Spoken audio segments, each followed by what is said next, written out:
نبي سلام عليك يا رسول سلام عليك يا حبيب سلام عليك صلوات الله عليك আসসালামু আলাইকুম। প্রিয় দর্শক, আপনারা যারা দেশে আছেন প্রবাসে, সবাইকে অনেক অনেক প্রীতি ও শুভেচ্ছা। শুরু হলো পবিত্র শবে মেরাজ উপলক্ষে আমাদের বিশেষ অনুষ্ঠান লাইলাতুল মেরাজ।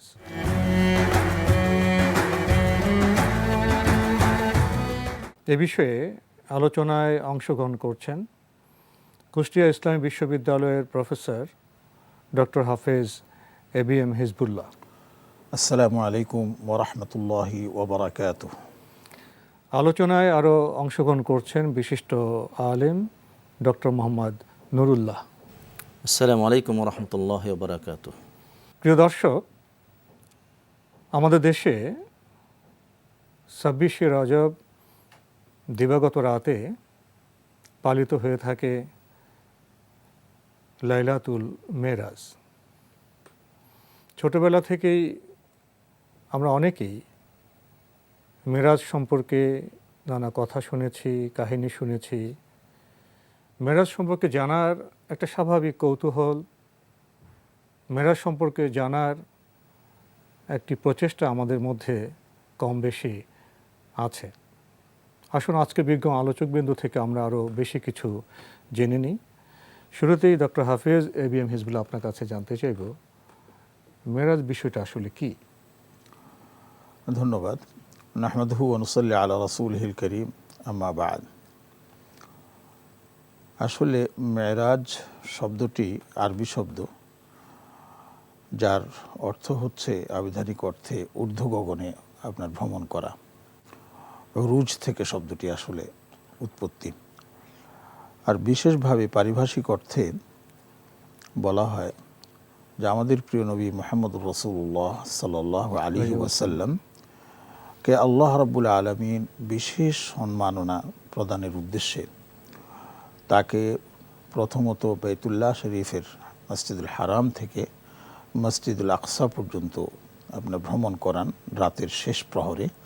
এটাকে ইসরা বলা হয়। এটাকে ইসরা বলা হয়। সূরা বনী ইসরাঈলের প্রথম আয়াতটি এর উপর প্রামাণ্য আপনার দলিল হিসাবে পেশ করা হয়।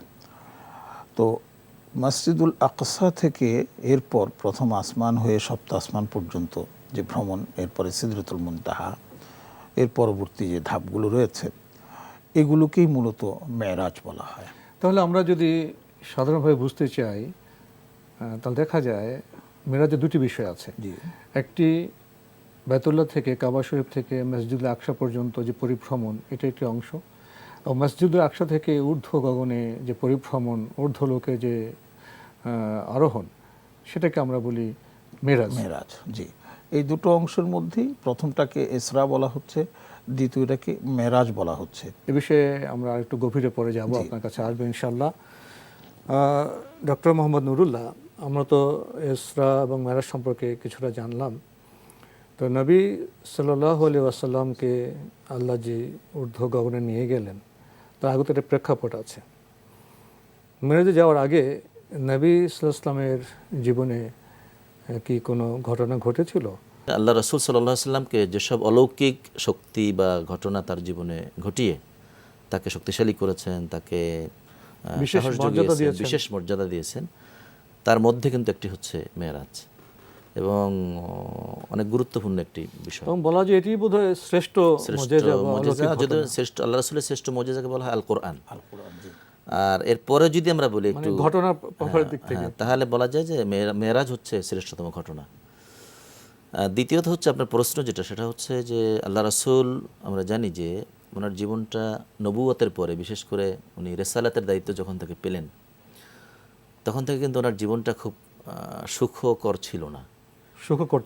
কারণ হচ্ছে যখনই তিনি এই ঈমানের দাওয়াত দিলেন, তাওহীদের দাওয়াত দিলেন, শিরকের বিরুদ্ধে কথা বলা শুরু করলেন, আরবদের প্রচলিত মতাদর্শের বিরুদ্ধে তার বক্তব্য দেওয়া শুরু হলো, তখনই কিন্তু তার বিরুদ্ধে একদল মানুষ, বিশেষ করে যারা কাফের, বিশেষ করে যারা কায়েমি স্বার্থে ধরাধারে ছিলেন, তারা যখন তার ইনসাফপূর্ণ এবং সত্য বক্তব্য তাদের স্বার্থের বিরুদ্ধে চলে গেল, তার বিরুদ্ধে তারা এক যুগে তার বিরোধিতায়, তার শত্রুতায় লেগে গিয়েছিল, নেমে পড়লেন। এবং এরই ধারাবাহিকতায় আমরা তায়েফের ঘটনার কথা জানি। মোটামুটি আমাদের মুসলিম সমাজে জুলুম নির্যাতনের ঘটনা ঘটেছে, অনেক নির্যাতনের ঘটনা। সর্বশেষ ঘটেছে তায়েফের ঘটনা। এই তায়েফের ঘটনা কিন্তু বছরখানেকের মধ্যেই আরও কিছু ঘটনা ঘটেছে। এর মধ্যে আল্লাহ রসুলের যিনি চাচা ছিলেন আবু তালেব, তিনি যদিও মুসলমান ছিলেন না, কিন্তু রাসূলকে যিনি পৃষ্ঠপোষকতা দিতেন, দেখভাল করতেন, তার যার স্নেহ যত্নে লালিত পালিত হয়েছে, আশ্রয় দিয়েছেন, আশ্রয় দিয়েছেন, হ্যাঁ, তিনি ইন্তেকাল করেছেন, তিনি মারা গেছেন। এরপরে আল্লাহ রসুলের সাহস যোগানোর মতো এবং এই দুনিয়াবি বিভিন্ন কাজে, ইসলামের কাজে, এই চ্যালেঞ্জ মোকাবেলায় যিনি তার কাছে থেকে একদম সম্পদ দিয়ে, পরামর্শ দিয়ে এবং তাকে স্নেহ ভালোবাসা দিয়ে, যাকে মূলত সবসময় সাহস যোগাতেন, পরিবেষ্টন করে থাকতেন, তিনি হচ্ছেন হযরত তার স্ত্রী হযরত খাদিজাতুল কুবরা রাদিয়াল্লাহু আনহা। তিনিও কিন্তু এই সময় ইন্তেকাল করেছেন একই বছর। অনেকগুলো বিয়োগান্ত ঘটনার প্রেক্ষিতে আল্লাহ রাসূল একটু ভারাক্রান্ত হয়েছেন, স্বাভাবিক।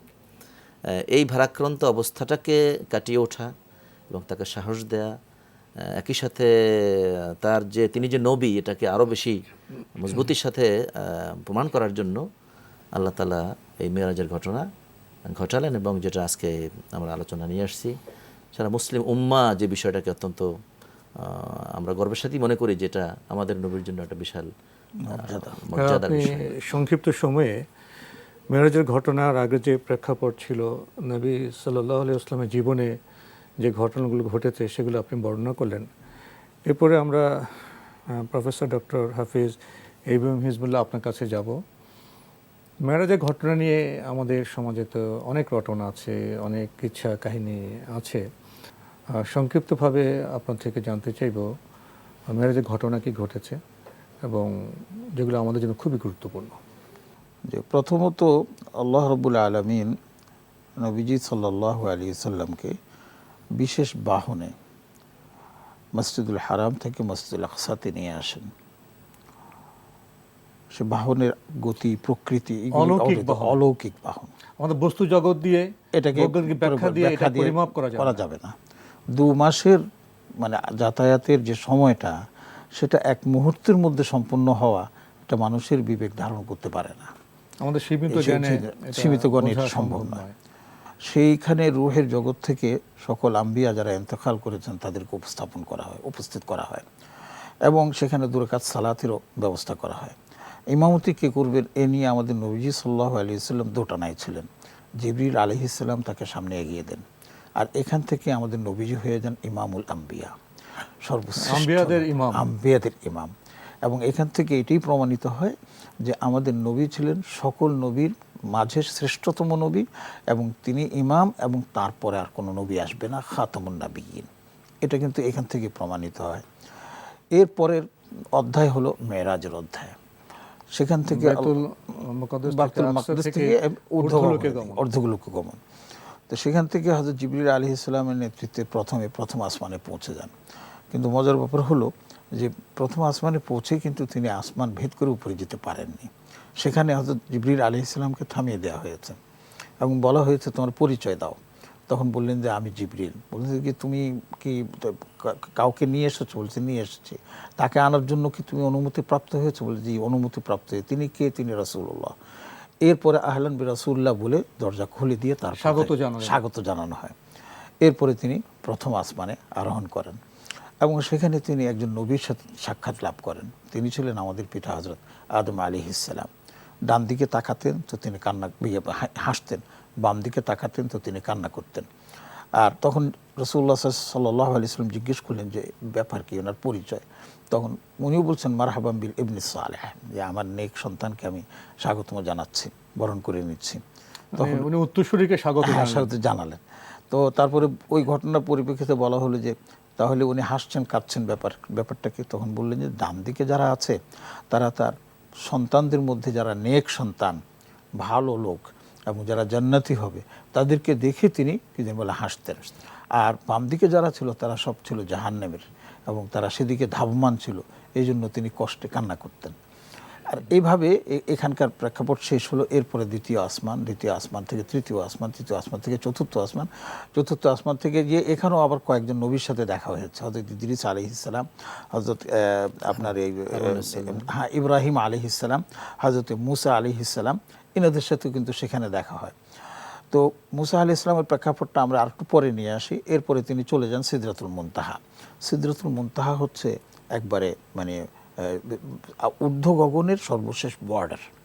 এরপর আরও একটা জগৎ আছে, সেই জগৎটা কি সেটা সম্পর্কে আমরা কিন্তু খুব বেশি জানি না, আমাদেরকে জানানো হয়নি। বিরতি নিয়ে আবার আপনার কাছে জাযাকাল্লাহু খায়র। আমরা বিরতির আগে আমরা প্রফেসর ডক্টর হাফেজ ABM হিজবুল্লাহ থেকে মেরাজ সম্পর্কে, অর্থাৎ বাইতুল আকসা থেকে ঊর্ধ্বলোকে গমনের সংক্ষিপ্ত কিছু বিবরণ পেলাম। এখন ডক্টর মোহাম্মদ নুরুল্লাহ আপনার কাছে জানতে চাইব, এই যে মেরাজে আমাদের প্রিয় নবী হযরত মোহাম্মদ মুস্তাফা সাল্লাল্লাহু আলাইহি ওয়াসাল্লাম গেলেন, তিনি তো সেখানে কিছু উপহার পেয়েছিলেন, কিছু বার্তা পেয়েছিলেন, সে সম্পর্কে কিছু বলবেন? সেখানে যে ওহী হয়েছে একদম সরাসরি ওহী, সেখানে আমরা হাদিসে জানি যে 3টা বিষয় আল্লাহ রাসূলকে দেওয়া হয়েছে।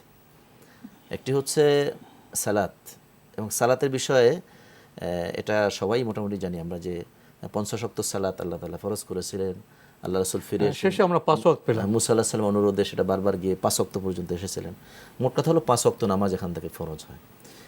দ্বিতীয় যে হাদিয়া বা পুরস্কার আল্লাহ রাসূলকে আল্লাহ তাআলা দিলেন, তা হচ্ছে সূরা বাকারার শেষ 2 আয়াত, যে আমানা রাসূলু বিমা উনজিলা ইলাইহি মির রাব্বিহি ওয়াল মুমিনুন, এখান থেকে সূরা বাকারার শেষ পর্যন্ত এই 2টো আয়াত আল্লাহ তাআলা এখানে সরাসরি আল্লাহ রাসূলকে দিয়েছেন। আর তৃতীয়ত হচ্ছে যে কেউ যদি শিরক না করে, ঈমান থাকে, তাহলে আল্লাহ তাআলা এই শিরক না করলে জীবনে যত গুনাহ করবেন আল্লাহ তাআলা তাকে মাফ করে দিবেন। এই উপহারটাও এই লাইলাতুল মেরাজে আল্লাহ তাআলা আল্লাহ রাসূলকে সরাসরি দিয়ে দিয়েছেন। তো 3টা গুরুত্বপূর্ণ উপহার, যেটা আমরা যদি আমাদের জীবনে কাজে লাগাই, আমার মনে হয় গোটা জীবনকে সুন্দর করার জন্য এবং একজন মুখলেস ইমানদার হওয়ার জন্য, একজন ভালো মানুষ হওয়ার জন্য, আখিরাতে মুক্তির জন্য, দুনিয়া কল্যাণের জন্য, এই 3টা বিষয়ের বিশ্লেষণ বোধহয় অত্যন্ত ইম্পর্টেন্ট এবং গুরুত্বপূর্ণ দিয়েছেন এখানে। এই কথা সূত্র ধরে আমরা যাব প্রফেসর ডক্টর হাফেজ ABM হিজবুল্লাহ আপনার কাছে। এত বড় ঘটনা আপনার লাইলাতুল মেরাজ, পরিভ্রমণের যে বর্ণনা, সেটা আমাদের মানবিক জ্ঞানে, আমাদের বস্তুগত যে বিজ্ঞান, তার জ্ঞানে আমরা ধারণ করতে পারি না। সে সিদরাতুল মুনতাহায় গেলেন, সেখান থেকে 3টি বিষয় নিয়ে আসলেন। নিশ্চয়ই বিষয়গুলো অতি গুরুত্বপূর্ণ, এবং এই যে বার্তা বা উপহার, সেটা কি আমরা সেভাবে উপলব্ধি করতে পারছি? এই 3টি বিষয়কে আমরা সেভাবে চর্চা করতে পারছি? সেটাই হলো মূল প্রশ্ন। আসলে এই কথাগুলো বলার সময় হৃদয় ভারাক্রান্তভাবে বলতে হয় যে আমাদের জীবনের মূল লক্ষ্য কী, আল্লাহ পাক আমাদের কাছে কী চেয়েছেন। ওমা খালাকতুল জিন্না ওয়াল ইনসা ইল্লা লিয়াবুদুন, শুধু ইবাদতই তো আমাদের মুখ্য উদ্দেশ্য ছিল। সব সার্বদিক থেকে আমাদের সেই ইবাদতেই মগ্ন থাকার কথা ছিল। ইবাদত আবার কোনো সীমিত পরিসরে নয়, জীবনের বিচিত্র সম্পর্ক, সবকিছু মিলে, সবকিছু মিলে, সংসার, প্রকৃতি, বিষয়, বস্তু, সবকিছু মিলেই এর মধ্যে প্রধানতম যেটা, সেটা ছিল সালাত। ঈমানের পরেই আপনার ঈমানের পরিচায়ক হচ্ছে সালাত, নামাজ সময় মতো আদায় করা, আযানের জবাব দেওয়া। কিন্তু দুঃখজনক হলেও সত্য, এই সালাতটাই হচ্ছে একজন মুসলমানের আইডেন্টিফিকেশন, পরিচিতি। যিনি সালাত আদায় করেন তিনি খালিস ঈমানদার, আর যিনি সালাত আদায় করেন না, যদি তিনি সেটাকে বিশ্বাস না করেন, তাহলে তো তিনি মুসলিমে থাকেন না। আর যদি বিশ্বাস করেন কিন্তু অবহেলার কারণে সালাত আদায় করেন না, তিনি ফাসিক হয়ে যান। এখানে এসে আমাদেরকে এই শিক্ষাটা এখন গ্রহণ করতে হবে। লাইলাতুল মেরাজ আমাদেরকে কি বার্তা দিয়ে যাচ্ছে, যে আমরা কি সেই সালাতকে গুরুত্বপূর্ণভাবে আদায় করছি? এই সালাত শুধু তোতাবাকির মধ্যে পড়লে হবে না, সালাতে কি পড়ছি, সালাতের বার্তা কি, সালাত আমার জীবনকে পাপ মুক্ত, আমার জীবনকে অন্যায় মুক্ত করতে পারছে কিনা, এই বিবেচনা আসতে হবে। এখানে যদি আমরা ব্যর্থ হই, তাহলে আমাদের সালাতটাও ব্যর্থ বলেই আপনার গণ্য হবে। রাসূলুল্লাহ সাল্লাল্লাহু আলাইহি ওয়াসাল্লাম কি বলেছেন, জুইলাতিস সালাতু কুররাতু আয়ুনিল লি, নামাজের মধ্যেই আমার চোখের শীতলতা রাখা হয়েছে। কোনো বিপদে পড়তেন তো সালাত দাঁড়িয়ে যেতেন, তিনি সালাতের মধ্যেই সেই বিপদের আপনার সমাধান খুঁজে বেড়াতেন। তো সেই সালাত আজ আমাদের মাঝে কোথায়? প্রাণবন্ত সেই সালাতকে আমরা আদায় করতে পারি? সূরা বাকারার শেষ দুই আয়াতে কি বলা এটা এখানে যেটা বলা হয়েছে প্রথম আয়াত আমানা রাসূলু বিমা উনজিলা ইলাইহি মির রাব্বিহিল মুমিনুন, এখানে এই কথাটা বলা হয়েছে যে ঈমান এবং সকল নবীকে সমানভাবে আপনার তাদের উপর ঈমান আনা, বিশ্বাস করা, ফেরেশতাদের উপর বিশ্বাস করা, আসমানি কিতাবদের উপর বিশ্বাস করা, নবীদের মাঝে কোনো পার্থক্য না করা নবী হিসাবে, কিন্তু সম্মানের দিক থেকে ঐক্যের ভিত্তি তৈরি হয়েছে, ঐক্যের ভিত্তি তৈরি করা হয়েছে। সম্মানের দিক থেকে কিছু স্তর বিন্যাস আছে, তিলকার রুসুল ফদ্দলনা বাদহুম আলা বাদ। আচ্ছা, আর দ্বিতীয় আয়াতের মধ্যে আল্লাহর কাছে একবারে সমগ্র মানে আপাদ মস্তক আল্লাহর কাছে সারেন্ডারের কথা বলা হয়েছে। লা ইউকাল্লিফুল্লাহু নাফসান ইল্লা এবং উসআহা। ত্রুটির জন্য ক্ষমা চাওয়া জি, হয়েছে। ক্ষমা চাওয়া হয়েছে এবং এটাও চাওয়া হয়েছে যে আল্লাহ শেষ প্রান্তে, জি শেষ প্রান্তে শিরকের বিষয় যদি এক লাইনে বলতেন। আচ্ছা, শিরকটাই হচ্ছে আপনার মুসলমানদের ঈমান আর বেঈমানের ডিমার্কেশনটাই হচ্ছে শিরক। শিরক মানে হচ্ছে কোনো অংশে কোনো অংশে স্থাপন করা যাবে না, সেটা আপনার ইবাদতের ক্ষেত্রে হোক, সেটা মহাব্বতের ক্ষেত্রে হোক, সেটা আপনার অন্য কোনো ক্ষেত্রে হোক, আইন কানুন ইত্যাদি কোনোভাবেই করা যাবে না। আমরা চমৎকার আলোচনা শুনছিলাম আপনার কাছ থেকে, কিন্তু সময় আমাদের শেষ করতে বলছে। আপনি কষ্ট করে আমাদের স্টুডিওতে এসেছেন, সময় দিয়েছেন, সেই জন্য ডক্টর এবিএম হিজবুল্লাহ আপনাকে অনেক আমরা আপনাদেরকে ধন্যবাদ জানাচ্ছি। ডক্টর মোহাম্মদ নুরুল্লাহ আপনাকে অনেক ধন্যবাদ। জি, ধন্যবাদ আপনাকে। প্রিয় দর্শক, আমাদের আজকের বিশেষ অনুষ্ঠান লাইলাতুল মেরাজ সংক্ষিপ্ত সময়ে আমরা শেষ করলাম। আমরা খুবই স্বল্প পরিসরে মেরাজের ঘটনা সম্পর্কে কিছুটা ইঙ্গিত পেলাম এবং মেরাজ থেকে নবী ইসলাম যে তিনটি বার্তা বা উপহার নিয়ে এসছেন তা হলো সালাত, তা হলো সূরা বাকারার শেষ দুই আয়াত, এবং তা হলো শিরক মুক্ত জীবনী। শিরক মুক্ত জীবনেই মুক্তির বার্তা দেয়। আসুন আমরা আমাদের জীবনে তিনটি বিষয়কে অনুধাবন করি, উপলব্ধি করি এবং সেভাবেই আমাদের জীবনকে পরিগঠন করি। প্রিয় দর্শক, আপনারা আমাদের অনুষ্ঠানে এনটিভি অনলাইনেও দেখতে পারবেন। ভিজিট করুন www.ntvbd.com। দর্শক, আপনারা সবাই নিরাপদে থাকুন, থাকুন শান্তিতে। আসসালামু আলাইকুম।